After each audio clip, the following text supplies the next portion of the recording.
119편 자체가 주님의 말씀을 사랑하고 주님의 말씀을 바라고 의지하는 시편이잖아요. 그런데 이 주의 법을 사랑하고 말씀을 바라는 걸 어디서 하는지 독특합니다. 두 마음에서 하는 거예요. 그게 113절이에요. 내가 주의 법을 사랑하면 뭐예요? 두 마음 품은 자들을 미워하는 거예요. 내가 두 마음 품은 자들을 미워하면 다른 데 가는 게 아니라 주의 법을 사랑하는 쪽으로 가는 거예요.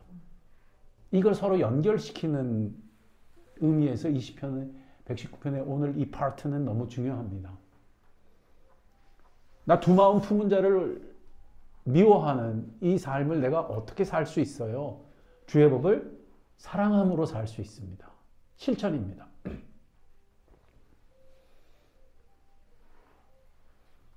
주의 법 사랑하는 걸 내가 어떻게 삽니까? 두 마음 품은 것을 미워하는 것으로 살 수 있습니다. 이것은 굉장한 지혜입니다. 우리가 보통 나는 주의 법을 사랑해 할 때 그냥 막연하잖아요. 그게 아주 구체적인 거예요. 두 마음 품는 것을 미워하는 것입니다. 이것은 나 자신에게도 마찬가지입니다. 그게 뭐냐? 두 마음 품는 것을 미워하는 것이 무엇이냐? 그게 114절에 반복돼요. 시편은 이게 굉장히 귀해요. 반복함으로 우리에게 지평을 열어줍니다. 반복함으로 중요한 것을 강조해 줍니다. 114절은 지평을 열어줘요. 새 지평이. 두 마음 품은 걸 미워하는 게 뭔데? 주님만을 나의 은신처, 주님만을 나의 방패로 삼는 거예요.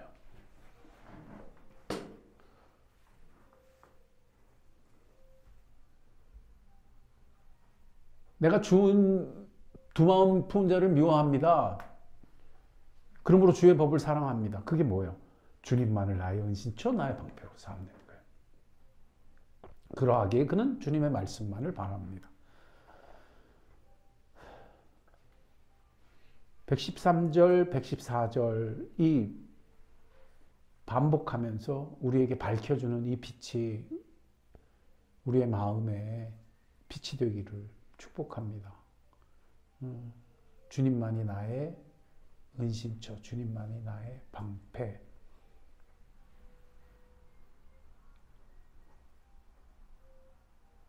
그러면 이게 나한테 어떻게 사실이 되고 현실이 되고 삶이 되고 현장이 돼요. 그게 115절, 118절이에요. 실제로 뭐 하는 겁니까? 115절. 분리하는 겁니다. 분리하는 겁니다. 구별하는 것입니다. 행악자들이여 나를 어떻게 할지어다? 떠날지어다. 그냥 규정만 하고 끝나는 게 아니라 그냥 선언만 하고 끝나는 게 아니라 사실적인 구별을 합니다. 떠나는 것이 있습니다. 떠나야 합니다. 하나님이 아브라함을 구원하시고 그에게 언약의 축복을 베푸시잖아요.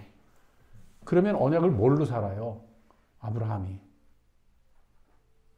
구별하는 걸로 삽니다. 나중에 이삭만 남기고 이삭의 다른 형제들은 다 집에서 떠나 보냅니다. 이삭과 이스마엘을 구별하여 이스마엘을 떠나게 합니다. 맞아요? 맞죠? 구별하는 것입니다. 분리하는 것입니다. 그 구별하고 분리하는 게 뭔데? 117절이 반복합니다. 주께서 나를 붙드소서, 주께서 나를 붙드소서, 주께서 나를 붙들어 주셔서 하는 겁니다.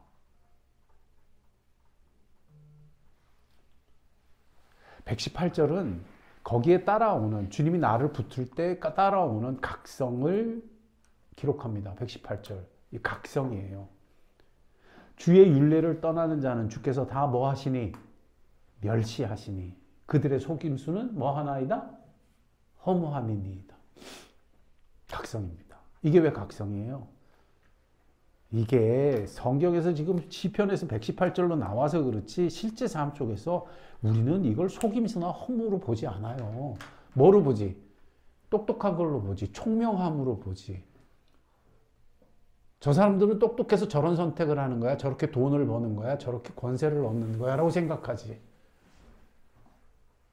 속임수요, 허무함이라고 보기보단 부러워합니다. 맞아요, 틀려요? 맞지요? 이 118절이 속임수라는 것, 허무함이라는 것이 밝혀지는 것 자체는 엄청난 각성입니다. 저는 이 118절이 그런 의미에 있어서 굉장히 중요한 테스트스톤이 된다고 생각합니다. 우리에게 정말 이런 각성이 있습니까? 이런 구별이 있습니까? 그래서 정말 이런 각성이 우리로 분리하는 삶으로 진입하게 합니까? 이것이 하나님 말씀 사랑하는 삶에 있어서 굉장히 중요한 지표가 되는 것입니다.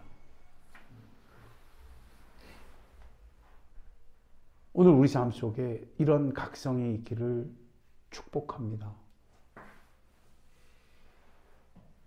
내가 두 마음을 품지 않게 오직 하나님만을 나의 피난처, 나의 방패로 선택하는, 구별하는 복된 삶. 그런 삶에 맺히는 열매가 뭐냐 하면 119절, 120절이에요. 저는 이 열매가 과연 우리가 이걸 열매라고 부를지라고 생각될 만큼 사실 마음이 어렵습니다. 왜요? 사실 우리는 이걸 열매라고 여기질 않아요. 우리가 바라는 열매는 우리가 성공하는 것, 우리가 바라던 것을 성취하는 것이 우리는 열매라고 여깁니다. 그러나 이 시편에서 맺히는 119절의 열매는 그것과는 구별됩니다. 그게 뭐예요? 그러므로 내가 주의 증거를 뭐 하나이다? 사랑하나이다. 이거는 제가 볼 때 가장 복된 열매입니다. 성도에게 있어서. 하나님의 증거, 하나님의 말씀을 사랑하는 자리에 들어가는 것. 이걸 시편 119편을 계속 반복하죠. 그 사람이 곧 누구를 사랑하는 자다? 하나님을 사랑하는 자다. 하나님을 사랑하는 자. 우리 가운데 이런 열망이 열매 맺히고 이런 갈망이 건강하고 견고하게 세워지는 것이 가장 큰 축복입니다. 전 이것이 열매요 축복이라고.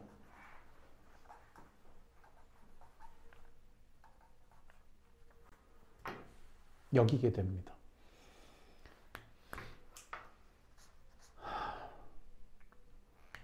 이게 각성할 때 주어지는 열매예요.